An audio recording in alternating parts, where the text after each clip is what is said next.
دوستو، اس کتاب کا نام ہے تعلیم الدین،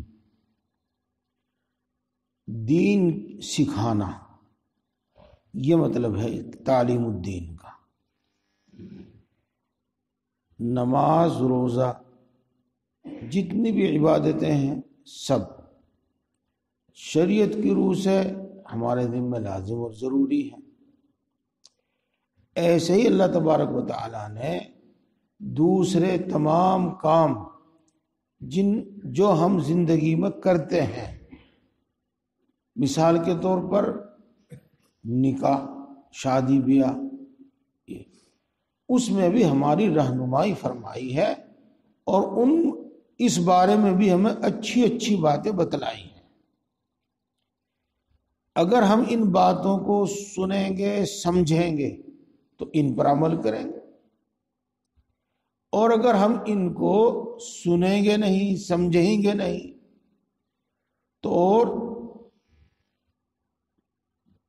دین کو فضول چیز سمجھنے والے، صرف اپنی من مانی زندگی گزارنے والے یا دوسرے مذہب پر چلنے والے، ہم ان کا طریقہ دیکھتے رہیں گے اور انہی کے مطابق ہم بھی کرنا شروع کر دیں گے۔ اور اگر اپنے دین کو سیکھیں گے، سمجھیں گے تو پھر انشاءاللہ اس کے مطابق کریں گے۔ بغیر ضرورت شدیدہ، شدید ضرورت کے بغیر پیشاب، پاخانہ اور مجامعت، یہ ضرورت ہے، شدید ضرورت یہ ہے کہ بغیر ننگا نہیں ہونا چاہیے۔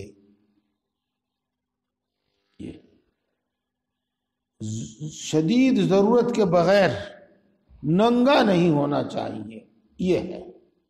بتاؤں گا شدید ضرورت کیا بتائی انہوں نے، جیسا کہ پیشاب کے لیے سطر کھولنا پڑتا ہے، پاخانے کے لیے سطر کھولنا پڑتا ہے، ہم بستر ہونے کے لیے سطر کھولنا پڑتا ہے۔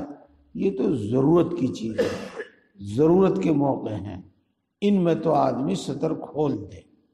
سطر سے مراد ہوتا ہے ناف سے لے کر گھٹنے کے نیچے تک، یہ مراد ہوتا ہے۔ اور جب ایسی کوئی شدید ضرورت نہ ہو تو سطر نہ کھولے، ننگا نہ ہو۔ یہ مثال کے طور پر آج کا ایک فیشن تو یہ چلا کہ عورتوں نے ٹخنے کے بجائے آدھی پنڈلی تک کا پاجامہ، غرارہ، جیسے پہلے مرد پہنا کرتے تھے، مردوں نے تو وہ چھوڑ دیا، اب عورتوں نے وہ شروع کر دیا، تو آدھی پنڈلی تک پہنتے ہیں، سوائے پنڈلی دکھانے کے اور کوئی مقصد نہیں ان کا۔ اور مردوں نے عام مجلسوں میں، سڑکوں میں پھرتے ہوئے وہ ایک کیا کہتے ہیں اس کو، نیکر سی پہننی شروع کر دی، جس میں گھٹنا بھی دکھتا ہے، اوپر کی ران بھی دکھتی ہے۔ تو ایسا ہرگز نہیں کرنا چاہیے۔ کام کاج کے وقت بھی چست ہی صحیح، لیکن ایسا کپڑا پہن لو جس میں سطر نہ دکھائی دے۔ یہ اس بات کو میں پھر پڑھتا ہوں، شدید ضرورت کے بغیر، اور شدید ضرورت کیا ہے؟ پیشاب کی ضرورت، پاخانے کی ضرورت، ہم بستر ہونے کی ضرورت، تو شدید ضرورت کے بغیر ننگا مت ہو، یعنی سطر مت کھول۔ فرشتوں سے اور اللہ تبارک و تعالیٰ سے بھی شرم و حیا کرنی چاہیے۔ امید ہے کہ بات اچھی طرح سمجھ میں آئی ہوگی، اور سب موقعوں پر اس کو ہمیں سمجھنا چاہیے۔ مثال کے طور پر ہمارے بہت سے نوجوان، خاص طور سے گرمی کے موسم میں، بنیان میں اور کچھے میں سوتے ہیں، یعنی جس میں اچھی خاصی ران کھلی رہتی ہے، وہاں گھر میں اس کی ماں بہنیں بھی ہوتی ہیں، تو یہ جائز نہیں ہے، یہ درست نہیں ہے۔ تنہائی میں غیر عورت کے پاس بیٹھنا یہ زہر قاتل ہے. ہاں، زہر ہے، زہر ہلاک کر دینے والا زہر ہے اور سخت گناہ ہے. تنہائی میں غیر عورت کے پاس بیٹھنا زہر قاتل ہے، ہلاک کر دینے والا زہر ہے اور سخت گناہ ہے. یہ اب غیر عورت کون ہے؟ غیر عورت کون ہے؟ ہاں، دیکھو اس بات کو اس وقت نہیں تو دوسرے وقت اطمینان سے سمجھنا. ایک تو ہے بیوی، وہ تو آپ کی اور آپ اس کے.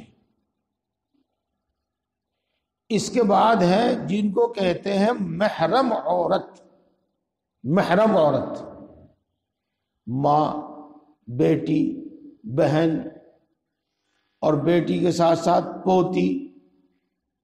یہ جو محرم ہے اور بھی ہیں اس میں جو شامل ہیں، ان سے پردہ نہیں ہے. اور عام طور سے آدمی کی طبیعت میں ان کو دیکھ کر کوئی دوسرا خیال بھی پیدا نہیں ہوتا، یہ بلکہ وہ خود اپنی ذمہ داری سمجھتا ہے ان کی عزت و آبرو کی حفاظت کرنا. وہ خود تو کیا ان پر بری نگاہ ڈالے گا، اگر کوئی کسی اور کو دیکھے وہ اس پر بری نگاہ ڈال رہا ہے تو اس کا خون کھول جاتا ہے. تو دیکھو یہ تو ہے محرم. اور اس کا ایک قاعدہ میں آپ کو بتا دوں، جس سے کسی حال میں، کسی زمانے میں، کسی وقت میں نکاح نہ ہو سکے، نکاح جائز نہ ہو، وہ محرم ہے. اس کے علاوہ جن سے کسی بھی وقت نکاح درست ہو سکتا ہے وہ غیر محرم کہلاتی ہے. اور غیر عورت سے وہی غیر محرم مراد ہے. بالکل اجنبی ہے، غیر ہے، لیکن اس کو بنا لیا دوست. اور اب بے تکلفی کے ساتھ تنہائی میں بیٹھ کر بات ہوتی ہے.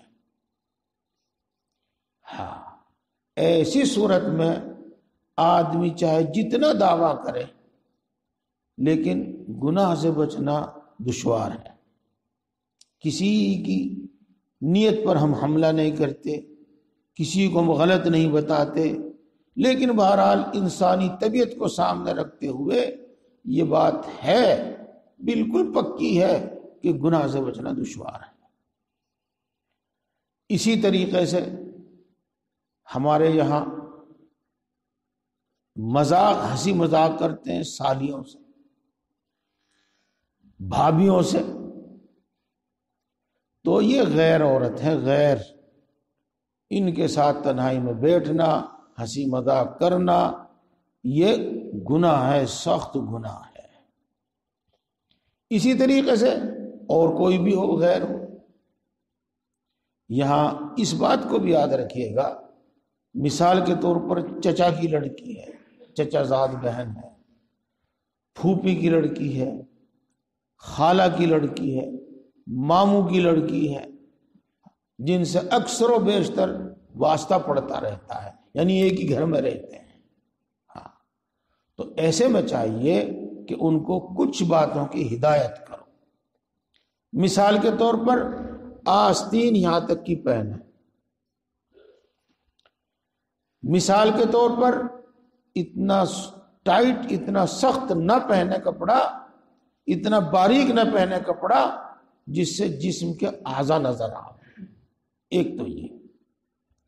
اور اپنی نگاہ بھی نیچی رکھو اور بے تکلفی کے ساتھ ان سے بات نہ کرو. اگر وہ چہرہ کھول کر وہاں گھر میں کام کاج کرتی ہیں تو درست ہے، یہ بے پردگی نہیں ہے. لیکن تنہائی میں ان کے ساتھ بھی بیٹھنا، بے تکلفی کی باتیں کرنا، یہ درست نہیں. تنہائی کا مطلب یہ ہوا کہ بس ایک وہ عورت ہے اور ایک آپ ہے، یہ ہے تنہائی. اسی طرح ان کے ساتھ سفر کرنا بھی منع ہے. جی ہاں، ان کے ساتھ سفر کرنا بھی منع ہے. آج کل پیروں اور رشتہ داروں سے اس کی بالکل احتیاط نہیں رہی، یہ بتا دیا.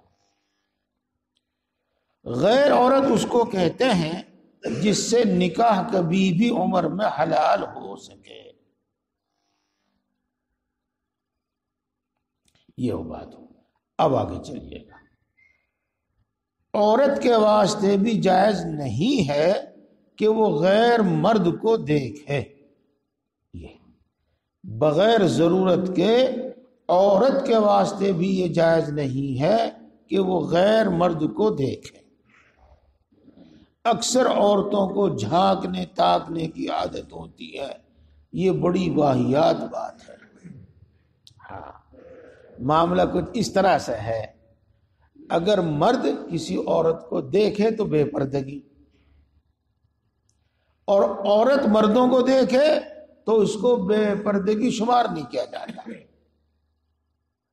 جس طریقے سے مردوں کو حکم یہ ہے کہ وہ نامحرم اور غیر عورت کو نہ دیکھے، ایسے عورتوں کے واسطے یہ حکم ہے کہ وہ بھی غیر محرم اور غیر مرد کو نہ دیکھے.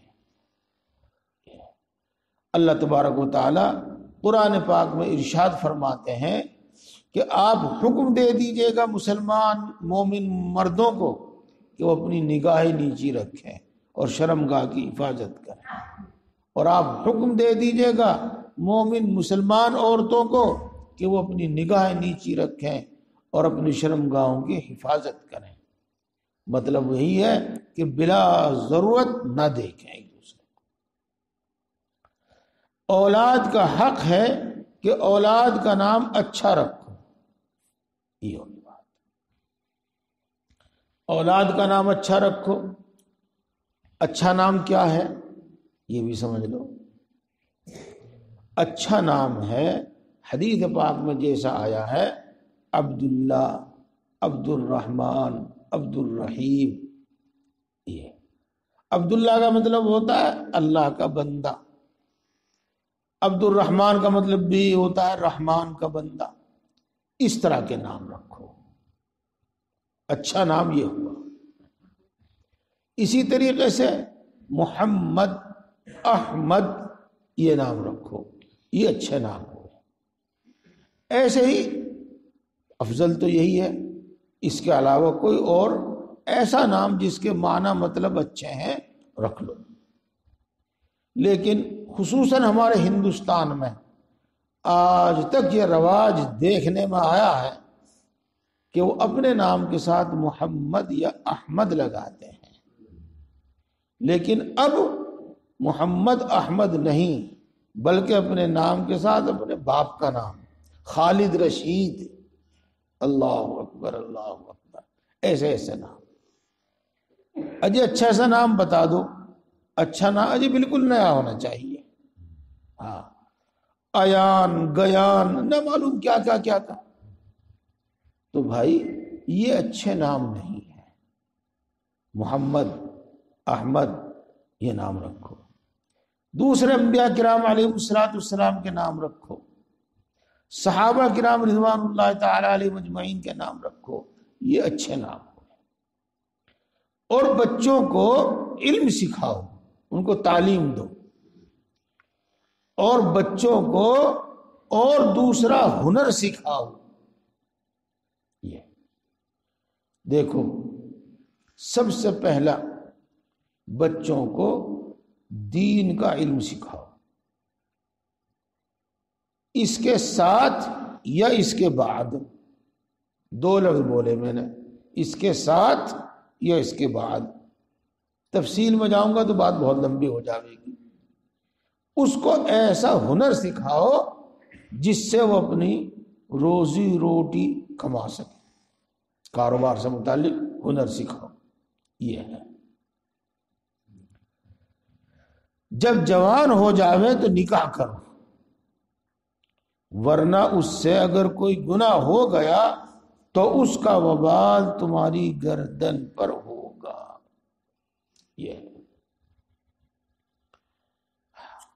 اکثر لوگ لڑکیوں کو بٹھائے رکھتے ہیں، بڑی بے احتیاطی کی بات ہے۔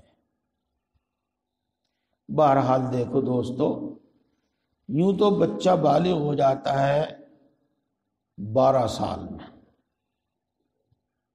اور 15 سال میں تو بالغ ہو ہی جاتا ہے، اور 18 سال کی عمر تو سرکار کی طرف سے بھی متعین ہے۔ 18-20 سال کی عمر میں آدمی کے اندر جوانی کا جوش ہوتا ہے، یا تو وہ اس کو جائز طریقے پر یا ناجائز طریقے پر۔ اس واسطے اس عمر میں لڑکا لڑکی کا نکاح ہو جانا چاہیے۔ اس کے ساتھ جو پڑھائی پڑھنی ہے پڑھتے رہو، جو کام سیکھنا ہے سیکھتے رہو۔ نہ ہو بہت بڑھیا مکان، نہ ہو بہت اچھی خوشحالی کی زندگی، اپنی درمیانی زندگی، جیسی زندگی ہے ویسی گزار لیں۔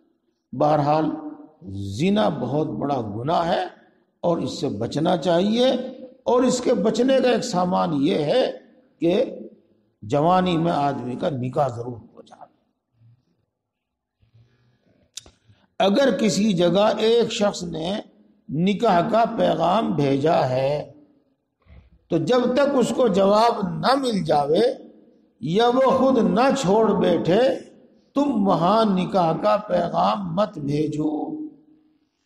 دیکھو بات بالکل صاف ہے، اگر کسی جگہ ایک آدمی نے نکاح کا پیغام بھیجا ہے، جس کو آج کل ہماری زبان میں کہتے ہیں کہ منگنی اور رشتے کی بات چل رہی ہے ان کی، یہ ہے، تو جب تک ان کی آپس میں کوئی بات نہ طے ہو جاوے، یا تو وہ چھوڑ بیٹھیں یا وہ انکار کر دیں، اس وقت تک تم وہاں نکاح کا پیغام مت بھیجو، اپنی بات مت چلاؤ وہاں پر۔ یہ مطلب ہے اس کا۔ حدیث پاک میں یہ حدیث پاک ہی ہے، بس الفاظ اتنے ہیں ایسے ہیں جس سے ہم سمجھ سکیں۔ یہ ہے، اگر کوئی شخص اپنا دوسرا نکاح کرنا چاہے تو اس عورت کو یا اس کے ورثہ کو مناسب نہیں ہے کہ شوہر سے شرط ٹھہراوے کہ پہلی بیوی کو طلاق دے دے جب نکاح کیا جائے گا۔ یہ جائز اور درست نہیں ہے۔ بات اس طرح سمجھو آپ، اگر ایک مرد ہے، اس کے پاس بیوی بھی ہے، لیکن وہ کسی بھی اپنی ضرورت سے دوسرا ایک نکاح اور کرنا چاہتا ہے، چاہے اس وجہ سے کہ پہلی کے بچے نہیں ہوتے یا کسی بھی وجہ سے باہر نکاح کرنا چاہتا ہے، تو یہ اس کے واسطے جائز اور درست ہے۔ بس اس کے ذمے یہ ہے کہ دونوں کو ایک نگاہ سے دیکھے، دونوں میں برابری کرے اور دونوں کا حق ادا کرے، چاہے وہ کھانے کپڑے کا ہو، چاہے وہ انسان نفسانی خواہش کا ہو، کوئی سا بھی ہو، وہ دونوں کا حق ادا کرے۔ اگر وہ اتنی طاقت رکھتا ہے تو دوسرا نکاح کرے، اور نہیں طاقت رکھتا تو نہ کرے، یہ تو اس کا اپنا کام ہے۔ یہ اب اگر وہ کہیں دوسرے نکاح کا پیغام دیتا ہے تو عورت اس کو پسند نہیں کرتی، تو اس کو تو پہلے سے ایک بیوی موجود ہے، عورت کے بھائی بہن ماں باپ اس کو پسند نہیں کرتے کہ اس کو تو پہلے سے ایک موجود ہے۔ دیکھو دوستو، اگر اچھا لگے تو رشتہ کر لو، نہ اچھا لگے نہ رشتہ کرو، لیکن یہ شرط نہ ٹھہراؤ کہ جب وہ پہلی بیوی کو طلاق دے دے گا تب ہم نکاح کریں گے، ورنہ ہم نکاح نہیں کرتے۔ یہ مطلب ہے اس کا۔ اپنی تقدیر پر خوش رہنا چاہیے۔ نکاح مسجد میں ہو تو بہتر ہے، تاکہ اعلان بھی خوب ہو جاوے اور جگہ بھی برکت کی ہے، برکت کی جگہ ہے۔ اس کو توہین سمجھنے لگے۔ خیر، جو بارات گھر میں نکاح ہوتا ہے اعلان تو وہاں بھی خوب ہو جاتا ہے، برکت کی جگہ تو ہے نہیں لیکن اعلان وہاں بھی خوب ہو جاتا ہے۔ ہاں میرے دوستو، یہ بالکل فضول بات ہے کہ اس وقت کہیں ویڈیو بنایا جا رہا ہے، کہیں فوٹو لیا جا رہا ہے، اس کی کوئی ضرورت نہیں ہے، زندگی میں کسی وقت کام آنے والی چیز نہیں ہے، کوئی ضرورت نہیں ہے اس کی، سوائے اس کے کہ وہ دوسروں کے سامنے جاتا ہے، اس میں دوسری عورتوں کی بھی تصویر ہوتی ہے، دلہن جو میک اپ کیا ہوا ہے اس کی بھی تصویر ہوتی ہے، تو یہ غلط بات ہے۔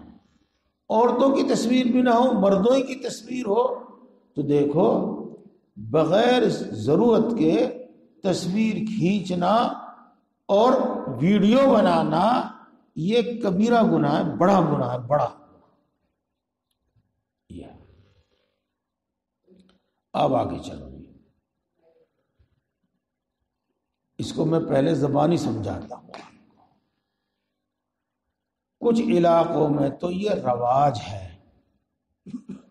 اور کچھ علاقوں میں ضرورت کے تحت کیا جاتا ہے، ضرورت کے تحت تو سبھی کیا جاتا ہے۔ مثلا اس عورت کا بچہ ہے اور اس کو کوئی دوسری عورت دودھ پلاتی ہے، کسی بھی ضرورت کے تحت دوسری کوئی عورت دودھ پلاتی ہے، اور یہ دودھ پلانا بچے کے 2 سال کے اندر اندر ہے، مسئلہ سمجھ لو، یہ دودھ پلانا بچے کے 2 سال کے اندر اندر ہے۔ یہ تو جس طرح اس کی ماں وہ عورت ہے جس کے پیٹ سے وہ پیدا ہوا، اسی طرح 2 سال کی عمر کے اندر اندر جس عورت کا اس نے دودھ پیا ہے وہ بھی اس کی ماں ہے، وہ بھی اس کی ماں ہے۔ اور مثلا جس نے دودھ پیا ہے وہ لڑکا ہے تو اس لڑکے کا جوانی کے بعد اس عورت سے نکاح جائز نہیں ہوگا جس کا اس نے دودھ پیا ہے، اور اس عورت کی جو اولاد ہے، اولاد، ان سے اس کا نکاح جائز نہیں ہوگا چونکہ وہ بھی ماں کی طرح ہے۔ بات سمجھ میں آ گئی ہوگی، ان مسئلوں کو سمجھ لینا چاہیے۔ عربی میں تو اس کو کہتے ہیں رضاعی بہن بھائی، اور ہماری اردو میں کہتے ہیں اس کو دودھ شریک بہن بھائی۔ تو دودھ شریک بہن بھائی کا نکاح بھی جائز نہیں ہے، یہ بات ہے۔ دیکھو اس کو ایک مثال سے سمجھ لیجئے گا آپ، خوب اچھی طرح بات سمجھ میں آ جائے گی۔ ہمارے نبی حضرت محمد مصطفیٰ صلی اللہ علیہ وسلم کی والدہ محترمہ کا نام ہے آمینہ، ان کے پیٹ سے 2 پیدا ہوئے تھے، اور ایک عورت اس کا نام ہے حلیمہ۔ تو انہوں نے رسول اللہ صلی اللہ علیہ وسلم کو دودھ پلایا، تو حلیمہ رسول اللہ صلی اللہ علیہ وسلم کی رضاعی ماں ہوئی، یہ ہے۔ تو کسی ضرورت سے دودھ پلایا ہو یا رواج ہو دوسری عورتوں کو دودھ پلوانے کا، چاہے 2 دن پلوایا ہو، چاہے 2 سال پلوایا ہو، چاہے 2 گھونٹ پلوایا ہو، تو وہ اس کی رضاعی ماں، دودھ رضاعی ماں ہو جاتی ہے، تو اس کا آپس میں کبھی نکاح نہیں ہوگا، اور اسی طرح اس کی اولاد کا اس کا بھی آپس میں نکاح نہیں ہوگا۔ اب یہ کیا کہنے چاہتے ہیں؟ اگر کہیں اس طرح کا رواج ہو یا کہیں اس طرح کی بات ہو تو تحقیق کر کے جب نکاح کرنا چاہیے۔ امید ہے کہ بات سمجھ میں آئی ہوگی۔ اللہ تعالی ہم سب کو عمل کرنے کی توفیق نصیب فرماوے۔